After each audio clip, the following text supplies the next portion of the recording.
Сәлем достар, сіздермен бірге кино айтушы. Мен бүгін сіздерге 2013 жылы шыққан ғылыми фантастика драма жанрындағы «Побудь в моей шкуре» фильмінің қысқаша сюжетін баяндап беретін боламын. Бейне басталмас бұрын каналға жазылып лайк басып кетіңізші, бұл сіздер үшін бірнеше секундтық іс. Ал біз үшін үлкен қолдау. Ендеше кеттік. Алғашқы кадрда бізге қала сыртындағы шосседе кетіп бара жатқан мотоциклисті көрсетеді. Қимылдай алмай қалған қыздың денесін алып оны ақ минивенге салады. Ал басқа қыз оны шешіндіріп киімдерін өзіне киіп алады. Оның барлығы белгісіз бір аппақ жерде орын алады. Сыртқа шыққан қыз минивеннің рөліне отырып сауда орталығына қарай жол тартады. Мотоциклист те кетіп қалған. Ол жерден өзіне киімдер таңдап фургонның ішінде ернін ашық помадамен бояп, қала ішінде фургонмен жүре бастайды. Өтіп бара жатқан жігіттердің қасына тоқтап жолдың қайда екенін сұрауда. Жолда кезекті өткіншінің қасына тоқтап оған адасып М8 трассасын таба алмай жатқанын айтады. Жігіттің жалғыз жүргенін біліп оған «Мен сені апарып тастайын» деп ұсынады. Жігіт оған жолдың қайда екенін көрсетіп жатқанда қыз оның қайда жұмыс істейтініне қызығушылық танытуда. Өзің туралы баяндай отыр деген сұрағына туысқандарыма шиқастасудамын деп жауап қатады. Ол тағы да өтіп бара жатқан еркектерді жолды сұраумен болды. Осылай оның көлігіне қызды апарып тастайын дегеніне келіскен тағы бір жігіт отырады. Жігіттің жалғыз басты екенін біліп, қыз онымен ашық қылымси бастайды. Жігіт те оның ойын флиртіне лайықты жауап қатып отыр. Көп ұзамай қыз оны қандай да бір тасталған орынға алып келеді. Олар ішке кіре салысымен таңғаларлық, шекарасы жоқ, қараңғы кеңістікке тап болады. Екеуі де шешініп, қыздың артына ілескен жігіт қандай да бір қараңғы қоймалжыңға бата бастайды. Ал қыз болса еш қиындықсыз оның жоғарғы қабатымен ары-бері қозғалып жүр. Ол тағы да рөлге отырады, түнгі қаланы шарлау үшін. Ал күндіз жағажайға барып ол жерден жүзушіні сырттай бақылай бастайды. Әңгіме барысында еркектің бұл жерден емес екені Шотландияға Чехиядан келген анықталады. Мұнда палаткада жалғыз өзі тұрады екен. Сөйлесіп тұрғандарында қалай бір әйелдің суға батып бара жатқанының куәсі болады. Әйелді құтқаруға оның күйеуі және жүзгіш аттанады. Өкінішке орай әйел мен күйеуі толқындардың арасына шыға алмай су астына кетсе, ал әлгі еркек болса әрең дегенде жағаға шыға алды. Әлсіз жерін пайдаланған қыз оны талдырып өзімен бірге алып кетеді. Ал фильм басындағы мотоциклист болса оның палаткадағы барлық заттарын жинауда. Суға батып кеткен әйел мен еркектің кішкентай баласы бар екен. Өкінішке орай ол жағада жалғыз өзі қалады. Минивенді тұраққа қойып сыртқа шыққан қыз көңіл көтеріп жүрген талпаның арасынан бір-ақ шығады. Солай ол клубқа кіріп ол жерден сені қонақ қылайын деп ұсынған жігітті жолықтырады. Бірнеше уақыттан кейін бұл жігіттің де сол қараңғы шексіз кеңістікте тұрғанын көреміз. Екеуі де шешініп қыздың сұлу денесіне тамсанып, оның артынан ілескен жігітті қоймалжың тартып алып кетеді. Оның ішінде ол салмақсыздықта және сенсорлы депривация қалпында болды. Ең қызығы жігіт онда жалғыз емес. Қандай да бір сәтте олардың ішкі органдары тартып алып тек терілері ғана қалады. Ал тартып алынған ішкі органдарды өндіріске жібереді. Сөйтсе бұл қыз әдейі еркектерді алдап шақырып оны өзінің өзге ғаламшарлық нәсілдестеріне шемтік ретінде жіберіп отырады екен. Радиодан жағадан табылған еркектің денесі жайында хабарлауда. Ал оның әйелі мен 8 айлық баласы із-түзсіз жоғалғандардың қатарына еніпті.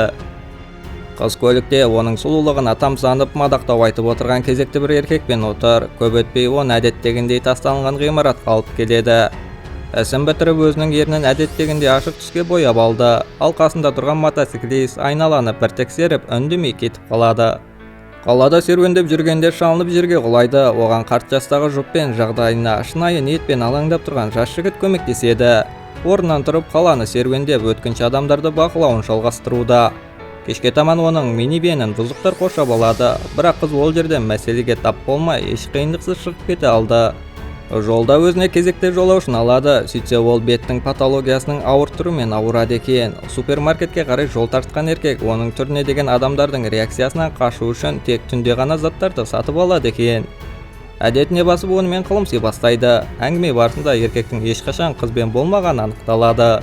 Сенің қолдарың қандай әдемі деп еркекті ұялтуда. Жігітке өзіне тиісуге рұқсат беріп бір орынға баруды ұсынады. Екеуі де шешінеді.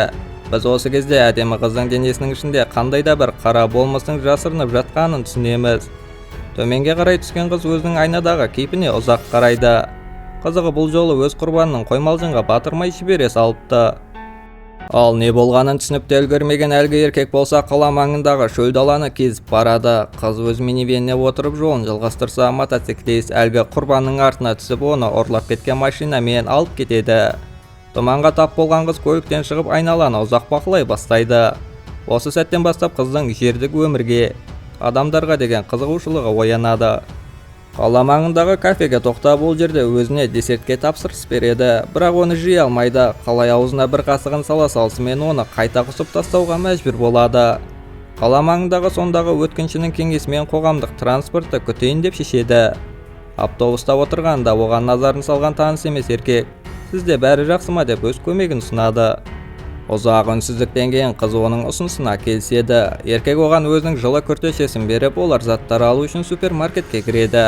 Кейін ол қызды өз үйіне алып барады, қамқорлығын көрсету үшін. Үйінде қызға тиіспей қызығушылықпен теледидар қарауда. Ал кешке таман қыз қалай еркектің ыдыс жуып жатқанын бақылайды. Кейін еркек қыздың төсек жайын дайындап, оны бөлмеде жалғыз қалдырып кетеді. Түнде қыз айна алдында өзінің тыржалаңаш кейпіне ұзақ бақылаумен болды. Ал келесі күні еркекпен бірге орманға қарай аттанады, серуендеу үшін. Ал мотоциклист болса олардың жоспарынан ауытқып кеткен қызды іздеп жүр. Еркек қызды жартылай бұзылған тарихи көрнекі орынға алып келеді. Кешке таман сүйісе кеткен олар интимді жақындасудың алдында тұр. Алайда қандай да бір сәтте қыз бәрін тоқтатады, өйткені оның организмі адамдардікіне қарағанда басқаша жасалынған. Орманға қарай қашып кетіп, ол жерде орманшыны жолықтырады. Орманшы қызға алғаш көрінгеннен мейірімді әрі жылы көрінеді. Қыз ол жерден туристерге арналған үйді тауып алып, сонда түнейін деп шешеді. Бірақ әлгі орманшының басқа ниетпен қайта оралып, оның денесін ұстай бастағаннан оянып кетеді. Оған тойтарыс беріп қашып кете алды, бірақ орманшы оның артына түседі. Бірнеше уақыт тығыла тұрып ағаш тасып жүрген жүк көлігін тауып алады. Көлікке отырып кетуге тырысқан, алайда орманшы оны тауып алғандықтан тағы да қашуға тура келеді. Бірақ орманшы оны сонда да қуып жетіп, өзінің арам ниетін орындауға кіріседі. Алайда кемін шешу барысында оның терісін жырып алып, құпиялы қыздың нағыз болмысының куәсі болады. Бұны күтпеген еркек қорқыныштан қашып кетті, ал қыз болса қалған терісін алып, өзінің нағыз өзге ғаламшарлық болмысын көрсетеді. Орманшы артынан тығылып қайта келгенше өзінің адамдық маскасына ұзақ бақылап отырды. Орманшы оған бензин құйып, оны жағып жіберіп, тағы да қашып кетеді. Оттың күйдірген жалынына шыдай алмаған өзге ғаламшарлық болмыс орман арасында ұзақ жүгіріп қарға барып құлайды. Соңғы сценада біз қалай қара түтіннің жоғарыға көтеріліп, күл аралас қар болып қайта жерге құлағанның куәсі боламыз. Осы жерден фильмде аяқталады. Егер осындай видеоларды жиі көргіңіз келсе, каналға жазылып лайк басуды ұмытпаңыз. Қоңыраушаны қосып қойыңыз. Сіздермен бірге болған кино айтушы.